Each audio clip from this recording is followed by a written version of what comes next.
I didn't tell Helen the truth about the 5 fingers of my left hand because it's not very easy to open up. However, I noticed that she kept looking at my left hand. Still watching, she looked at my left hand while sipping a glass of cold drink. I always wear a white glove on my left hand, a cloth glove like the boys in hotels and restaurants usually wear. There are still 2 or 3 guys wearing white gloves around our table. Tonight, I brought Helen to the Orchid for dinner. The Orchid restaurant by EM Bypass is not bad. There is no dancing or singing here. Instead, a calm and quiet atmosphere prevails. Happy mood-making music is playing in very soft tones. AC intensity is almost chilling. Most of the tables are full, but no one is heard. Everyone must be talking in a low voice, like us. Should I ask a question? Helen suddenly shook her hair and said, "Do it." I knew what she would do. Why do you always wear gloves on your left hand? Not gloves, say glove. I said with a smile. You are avoiding the answer. She took a long sip of the cold drink and said in a serious tone, "Don't say if there is a problem to say." Problem? Well said, Helen. Lots of problems. And I have to answer to many people because I wear a glove with one hand. Tell someone, this is a strange hobby of mine. Tell someone, this habit developed while studying hotel management. Again, I say to someone or get irritated that I have a skin disease on my left hand. But I never told anyone but one what the real deal was at least. It's okay to be curious. So, in response to her question, I said, Helen, there is no problem. But, I mean, there's an interesting story behind it. She looked at me with wide eyes and said, So? Then tell me please. I wanted to get a good look at her in the shadowy light of the restaurant. Helen was tall and slim, with a golden flash of hair on her head. A long, bright, energetic face. Stretchy eyes. You can't look away when you see these eyes. Pointed nose. The slightly swollen lips always seem to be mischievous. I love Helen. I will be with her for the rest of my life. Let her be the charioteer in my drifting, directionless life. Handle me, be a part of my happiness and sorrow. Be my guardian. I have not told these things to Helen yet. I will tell her the story of the gloves. I don't think she will return me. I called the boy and asked him for the bill. Then I told Helen in a low voice, Not here. I'll tell you the story in the car. She was very happy. Keeping the empty glass of cold drink aside, she said, Dev, I love you. I said, I haven't told you the story yet. First listen. Then, after paying the bill, we both got up. As I approached the restaurant's glass doors, it was raining, but not too hard. Helen and I held hands and ran to see the car. After getting into the car, Helen said, The rain is so romantic, isn't it? If you are by my side, the nearby desert will also be romantic. Whoa, Helen said and pulled my clothes. A pair of lips pecked and a small pout kissed the cheek. The window glass had to be raised. I turned the AC on lightly. Then from the parking lot, I took the car to the rain-wet road. Lightning flashed across the sky. I turned on the wiper as it was difficult to see the road because of the rain. I glanced at the clock on the dashboard. It was 8:49. No, it wasn't too late at night. I had to get Helen home in a couple of hours. In no time, I entered a side road. The road was almost devoid of traffic. Shops are not visible. The light means the sodium lamps of the lampposts on both sides of the road. I looked at Helen and said, You have known about this glove for a long time, haven't you? Yes, you are smart, Dev. It has been a great curiosity to me ever since I spoke with you. Unable to suppress curiosity today, I ask you. Suddenly, she said, Did you mind anything, Dev? Why should I mind, dear? I kissed her forehead, then said, I would be happy to say everything about the glove. But I'm telling you in advance, if you hear the story, you won't be able to believe anything. Helen grabbed my gloved fingers in response. She almost whispered, I'll believe anything you say. Love is such a thing. One wants to believe even the most absurd fairy tales. I crossed a bend in the road and stopped the car near the bushes. Helen was not surprised because I had parked the car in such an empty spot before, and Helen and I hopped happily in the car. The same is probably called heavy petting. Even today, once the story is told, we can pay attention to it. The sound of rain was coming from the car. Water drops were rolling down the window glass. The wipers were frantically removing water from the windshield. The rhythm of their movement is the rhythm of the motor. There was noise. Lightning flashed with thunder in the sky. I started telling the story. Helen, you were never told. I mean, my dad died a year and a half ago. I mean, he was murdered. At that time, there was a gruesome serial killing going on in Texas. One murder after another the man was doing. First, he killed an 11-year-old girl. No, just killed, nothing else. The girl was strangled to death. After the murder of the girl, what it looked like. I mean, the photographs that were printed on the paper, you shudder to get up. The girl's eyes bulged out. There was foam at the corners of the lips.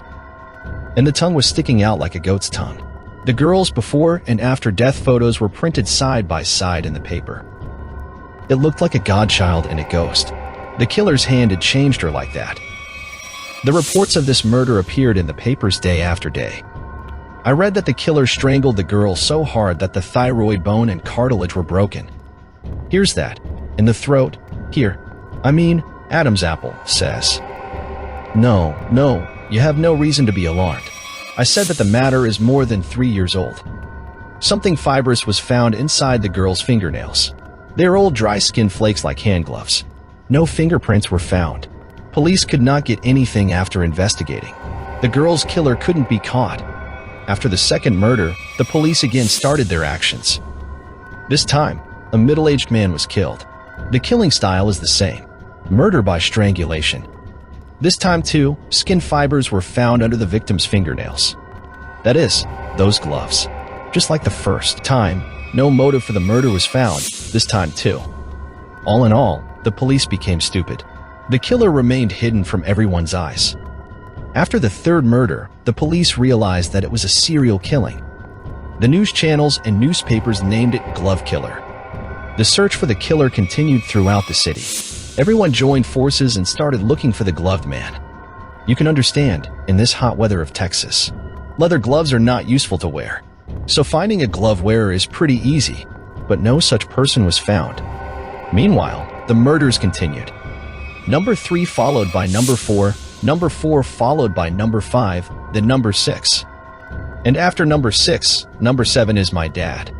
After the murder of my dad, the case of serial killing stopped completely. The murderer suddenly went to vanish in thin air. Some said that the man's target was to kill 7 people. Someone else said that the killer had covered himself up because of fear, because the people of the whole city have become cautious. Besides, everyone is so busy looking for the gloved man day and night that it's hard to find a new murder victim, much less to kill him. Though I became an orphan after my dad was killed, everyone survived. Because the serial killing of the psychopath killer stopped. Although the problem was solved, some new questions arose before the police. My dad was murdered near the entrance gate of the Alamo. I mean, the dead body of the dad was lying in the bushes near the boundary wall of the area. You will be surprised to hear that my dad was not strangled. Dad was beaten madly with sharp weapons. The mutilated dead body was lying on the grass. The face was chopped like fruit. Fingers separated from the hand here, and there had fallen. The left arm almost came off the shoulder. That was a horrible thing. The police found the identity and address from the credit card found in Dad's pocket. I was able to identify my dad by a ring on his hand and a cut below his right knee by looking at the spots. I became senseless after identification. Now let me tell you about the questions. First, my dad was not strangled. As a result, the style of murder does not match the style of a serial killer. Why did the killer suddenly change his style? Second, a black leather glove is found in the murder spot. Blood-stained gloves. The blood on the glove matched the dad's blood. Could this glove be the killer's glove? Third, the nature of the murder was such that the police believed it was done out of revenge or anger. No one is like this unless there is great outrage. Then the serial killer suddenly showed this anger. Why? The police wanted to conclude. But there was only one obstacle. Surely you understand what that decision is, and what that obstacle is, I am saying. The decision of the police is that my dad was the serial killer. Relatives or friends of a murdered victim kill the dad in such a gruesome manner out of revenge. And the obstacle in the way of this decision was the missing left-hand glove. Do you know why the police did not find the gloves? I brought that. On the first day, the police could not search the place properly in the dark.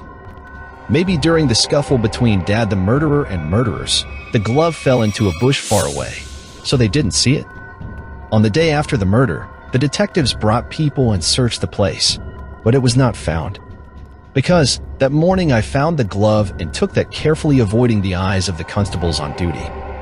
It was hidden in the thick grass forest. There was no knife cut on it. Only a couple of places had dried blood. I brought the glove home and hid it. It took me months to forget my dad's grief. I could quite understand that the police's suspicions were correct. My dad is a serial killer. No, Helen, you have nothing to be upset about. After all, truth is truth. No wonder the serial killer guy is my dad. Many serial killers were family men. I mean, they were somebody's dad. Let me tell you a little more about my background. My mother died when I was young, so I don't remember my mother very well, but Dad used to talk very badly about Mother. At first, I felt bad, but after hearing the same thing every day, it became boring. Who knows, maybe I even started to believe my dad's complaints. There was no photo of Mother at home. Dad didn't keep it, so I still don't know what my mother looked like. I grew up with this emptiness, Helen. Even though my dad was a calm person, he would suddenly become violent. He used to vandalize the household items like crazy.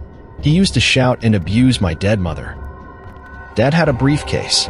Opening the briefcase, I found some strange things. Girls' hair clips, boys' 2 wristwatches, 3 rings, a leather belt, and 2 nylon panties. Seeing the things, I felt that Dad had taken them off the victim's body. I mean, things are murder souvenirs. The issue of serial killing was reported in many newspapers day after day. I found newspaper cuttings in that briefcase of Dad's. Reading those newspapers repeatedly, I came to know about some things lost by the victims. To my surprise, I saw that the lost things were in my dad's briefcase. So there is no more room for doubt. Now let me tell you about the glove. About 8 months ago. You know, I drink a little sometimes. One night I was sitting alone at home drinking whiskey, thinking about my dad. The dim blue light of the night lamp in the room. The CD player plays a light hum. Addiction has accumulated. On the front table next to the bottle and glass were Dad's glove. I took it in my hand and turned it around and thought that a murderous hand lived inside it. And that hand is my dad's hand. As I moved the glove in my hand, I suddenly noticed that I put it on my left hand. I can't tell you exactly what happened immediately. I felt a high-voltage shock on the fingertips of my left hand. Every vein in the left arm began to tingle. I began to squirm with unbearable burning. I stumbled and fell off the chair. My foot kicked the table, also glass and bottle. The burning sensation in my hands was driving me crazy. I was desperately trying to pull the glove open. But surprise, it wouldn't open at all. It just stuck to my hands like a cast of cement. Falling to the floor, I flailed like a hysterical wretch, trying to get the glove off, but to no avail. The burning sensation in my hand increased so much that at one point, I fainted. When I regained consciousness, I felt that the burning was gone. The addiction was completely gone. Somehow, I got up and turned on the tube light in the room. Then I looked at my left hand. My hands, from wrist to paws and fingers, were all covered in black leather. Even the color of the palms had turned black, but the glove was no longer recognizable as a glove. It was like the skin of my hand because the lines of the hand were dimly seen on the palm of black leather. Although the shape of the nails was understood, their color and character had changed. No wonder I became the owner of a black hand. I stood quietly, looking at the hand in shock. Suddenly, I heard a cracked voice in my head. "This time you've done it right, Dev, my dear son. You will finish my unfinished work. You will punish all those who are gross sinners, whores, adulterers. I gave you all my strength. Now." Again, a burning pain, throbbing pain in the chin. Then, after some time passed, I regained consciousness. I felt that my mind was racing with a strange joy and satisfaction. But there is a problem. Curious people will naturally be alarmed when they see this black-collared left hand of mine. But not everyone can tell this story. So I always wear white gloves on my left hand. People might think of me as a restaurant boy. Think about it. At least I will be freed from the crazy curiosity. Helen giggled as soon as I finished my story. This rain, the occasional roar of the clouds, the flash of lightning, the darkness, this dim light. Dev, you were fantastic. You were clueless. What can be a more ideal environment than this? Dev, your glove story is great. Now please, tell the real story. Helen was leaning towards me while talking. She also put her hands on me, and at the same time, her sweet voice was giggling. I repeatedly tried to convince her that what I said was the real story, but who listens to whom? Although the rain subsided a little, the clouds continued to shout. I glanced at the sky through the windshield, and just then, Helen suddenly took off the white gloves from my hands. I looked at her in shock and saw that her face turned white in fear looking at my black left hand. 5 black fingers. I said in a low voice, "Helen, the first girl was also like you. Her name was Zinnia. Beautiful, dashing, lively, always smiling. Fierce clothes with her. Glamorous makeup." Zinnia also did not want to believe my story. Then Dad asked to punish her. Helen could not say anything else, just stared at my black hand. At that time, the fingers of my black hand moved like a spider's legs, and the hand said in a hoarse voice, "Son, it will not be right to delay any longer. Your car has been standing here for a long time. No, get the job done quickly." How to disobey Dad's order? When the fingers of my left hand tightened around Helen's neck, she looked at me with surprised eyes. She can't believe it at all. Zinnia couldn't believe it either. Helen couldn't either. And the next girl can't either.